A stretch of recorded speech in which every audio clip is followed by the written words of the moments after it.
Hello student, स्वागत है आज आपके अपने YouTube channel JM tuition centre में। मैं पंडित रमेश कुमार आज के इस वीडियो में लेकर आया हूँ 10वीं कक्षा का हिंदी विषय का 3 पाठ, जिस पाठ का नाम है भारत से हम क्या सीखे। क्या पाठ का नाम है? भारत से हम क्या सीखे, जो मैक्स मुलर साहब के द्वारा लिखा गया पाठ है। जिस पाठ से लेकर आया बहुत ही अच्छे महत्वपूर्ण VBI ऑब्जेक्टिव प्रश्न, जिस पाठ से बहुत सारे ऐसे ऑब्जेक्टिव प्रश्न होते हैं जो बोर्ड एग्जाम में पूछे जाते हैं, और साथ में जो हाई स्कूल में जो जांच परीक्षा होता है उसमें भी यहाँ पर प्रश्न में से इस पाठ में से प्रश्न पूछे जाते हैं। तो चलिए हम जानेंगे कि 10वीं कक्षा का हिंदी विषय का जो चैप्टर 3 है, और चैप्टर 3 का नाम है भारत से हम क्या सीखे। भारत से हम क्या सीखे, जो मैक्स मुलर साहब के द्वारा लिखा गया। मैक्स मुलर यानी कि इस पाठ का लेखक है मैक्स मुलर। इस पाठ का 1 नंबर ऑब्जेक्टिव प्रश्न देखेंगे कि कौन ऐसा ऑब्जेक्टिव प्रश्न है और इसका उत्तर क्या हो सकता है।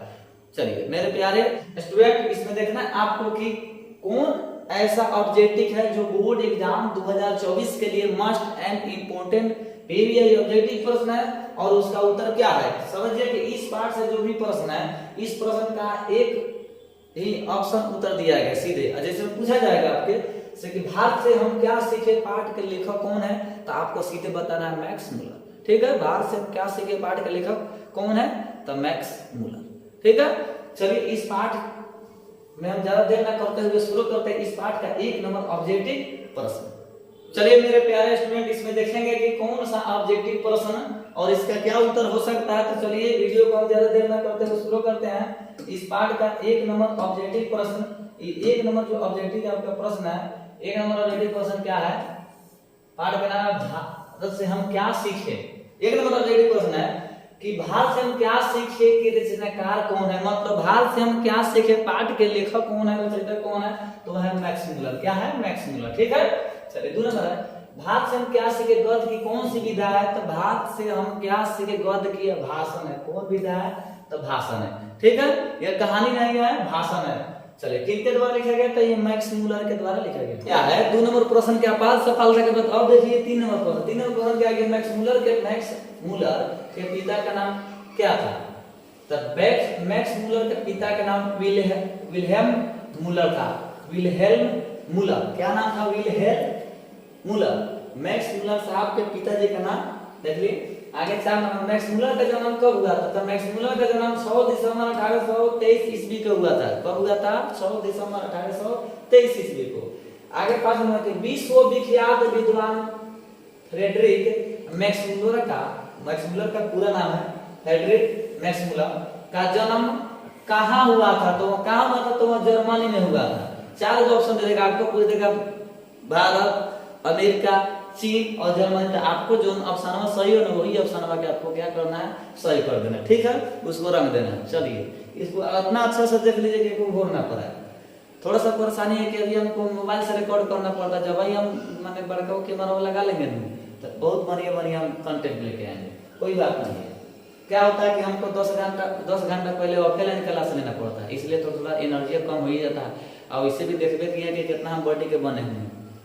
चलिए कोई बात नहीं मेरे प्रिय स्टूडेंट लोग, देखिए मैक्स मुलर ने कंठ और क्रेन आदि उपनिषदों का किस भाषा में अनुवाद किया। क्या प्रश्न है, तो ये प्रश्न है कि मैक्स मुलर ने कंठ और क्रेन आदि उपनिषदों का किस भाषा में अनुवाद किया। तो उन्होंने जर्मन भाषा में अनुवाद किया। कौन भाषा में अनुवाद किया? जर्मन भाषा में।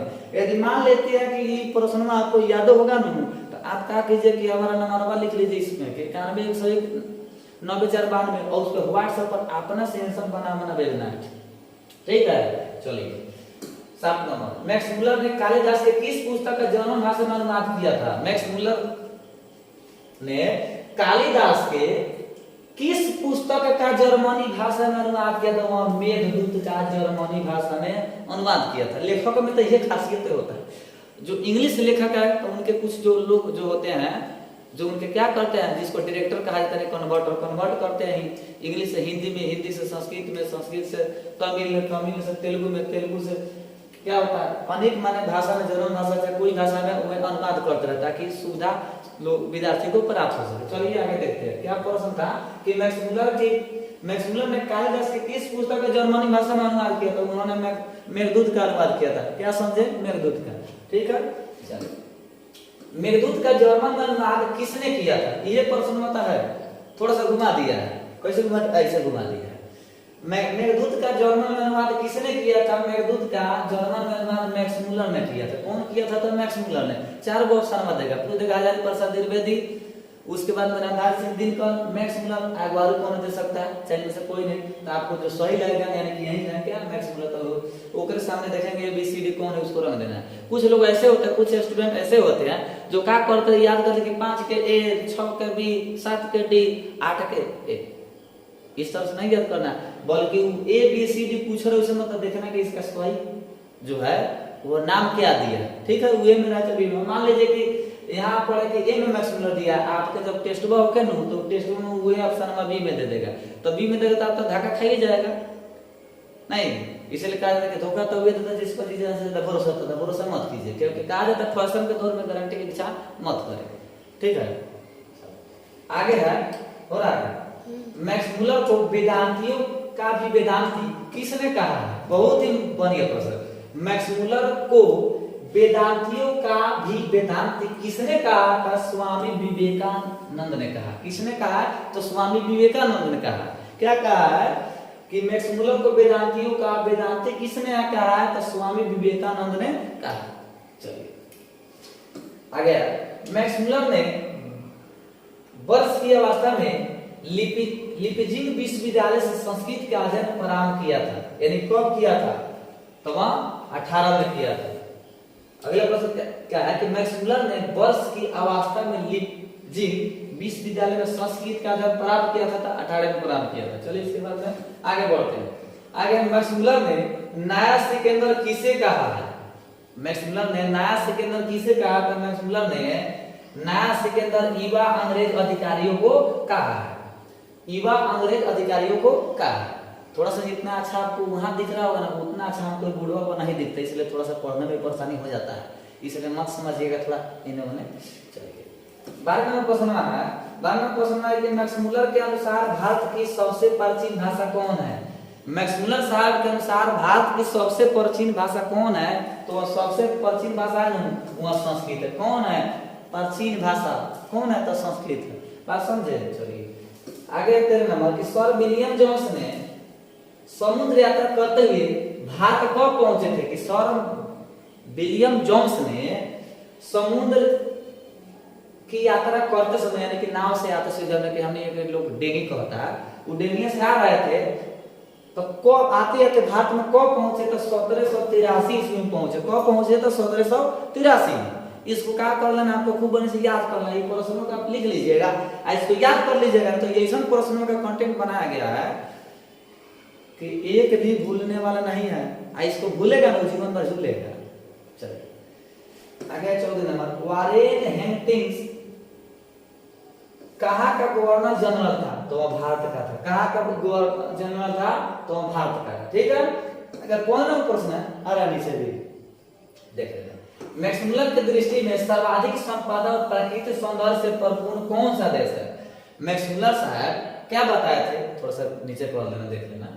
मैक्स मूलर साहब बताया, मैक्स मूलर की दृष्टि से उन्होंने क्या बताया था कि सर्वविध संपदा और प्राकृतिक सौंदर्य से परिपूर्ण कौन सा देश है? तो मैक्स मूलर साहब ने भारत का ही नाम बताया। उन्होंने कहा कि आप दैविक विज्ञान के क्षेत्र में, निर्वंश विद्या, पुरातत्व प्रेमी, चाहे नीति कथाओं के क्षेत्र में या दंत कथाओं के क्षेत्र में, या चाहे कोई भी अध्ययन के क्षेत्र में आप अगर हमसे पूछेंगे कि कौन सा नाम, तो हम एक ही देशों का नाम बताएं जिसका नाम है भारत। सारे जहां से अच्छा हिंदुस्तान हमारा मतलब बात समझे? 16 नंबर प्रश्न। 16 प्रश्न दारिश क्या है? दारिश क्या है? बहुत ही महत्वपूर्ण VVI प्रश्न है। दारिश क्या है? तो दारिश क्या है? तो दारिश सोने के सिक्का है। दारिश क्या है? सोने के सिक्का। चलिए, यदि वीडियो आप देख रहे हैं तो वीडियो अच्छा आपको लगे ना, तो थोड़ा सा एक लाइक कीजिएगा, कमेंट कीजिएगा।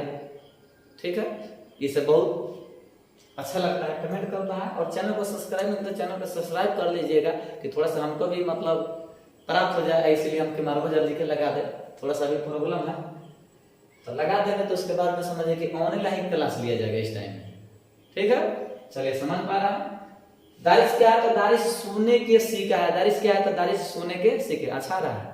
ठीक है, इसके बाद में आगे देखते हैं कि अगला कौन प्रश्न है। गया, आ रहा पूरा।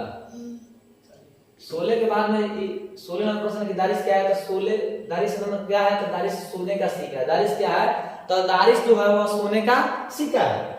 आगे 17 नंबर प्रश्न, किस गवर्नर जनरल के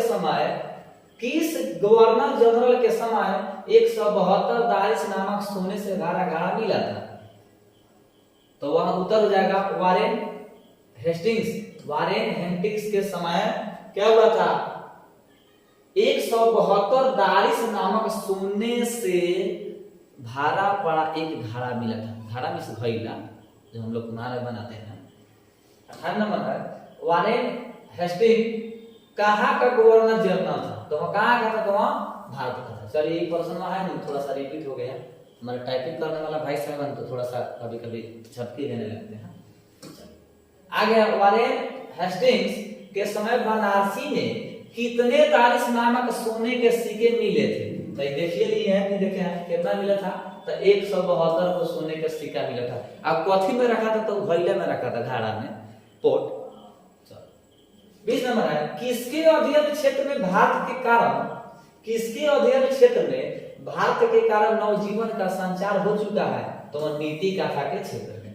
किसके अध्ययन के क्षेत्र में भारत के कारण नवजीवन का संचार हो चुका है? तो वह नीति कथा के क्षेत्र में भारत के नवजीवन यानी कि नए जीवन के संचार यानी कि शुरुआत हो चुका है। आगे 21 नंबर देखते हैं, हितोपदेश का जर्मन भाषा में अनुवाद किसने प्रकाशित करवाया? अगले प्रश्न में क्या है, तो अगले जो प्रश्न है ना 21वां नंबर का, तो वह हितोपदेश का जर्मन भाषा में अनुवाद किसने प्रकाशित कराया? यानी कि इसको हितोपदेश का जर्मन भाषा में अनुवाद करने का काम, अनुवाद करके प्रकाशित करने का काम किसने करवाया? तो वह मैक्स मुलर ने। कौन करवाए थे? तो मैक्स मुलर ने। ठीक है, आगे बढ़ते हैं।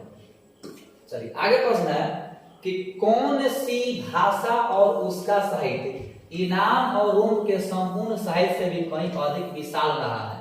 अरे पूरा कौन सी भाषा और उसका साहित्य, यानी कि कौन वह भाषा है और कौन वह साहित्य है जो यूनान और रोम के संपूर्ण साहित्य से भी कहीं ज्यादा विश्व विख्यात प्रसिद्ध है, यानी कि विशाल है? तो वह संस्कृत है। देख रहा होगा क्या है वह, इसका उत्तर हम आपको बताते हैं संस्कृत है। ठीक है, चलिए आगे 23 नंबर है, प्लेटो और कांट का अध्ययन करने वाले यूरोपियन लोगों का मनन योग्य देश कौन है?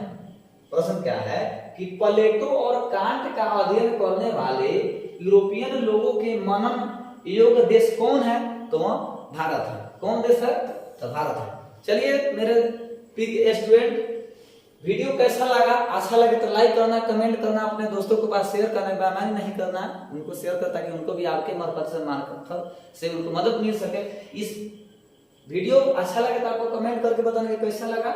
इस वीडियो के बाद मिलेंगे हम अगले वीडियो में, तब तक आपके लिए एक आवश्यक सूचना बता देते हैं कि हमारे पास थोड़ा सा भी समस्या है, उसके बाद वो समस्या कभी दूर होता है। मतलब इसका सब टाइपिंग का काम हो रहा है, स्टाफ लोग कर रहा है, यानी कि स्टाफ लोग मेरे भाई लोग काम कर रहा है।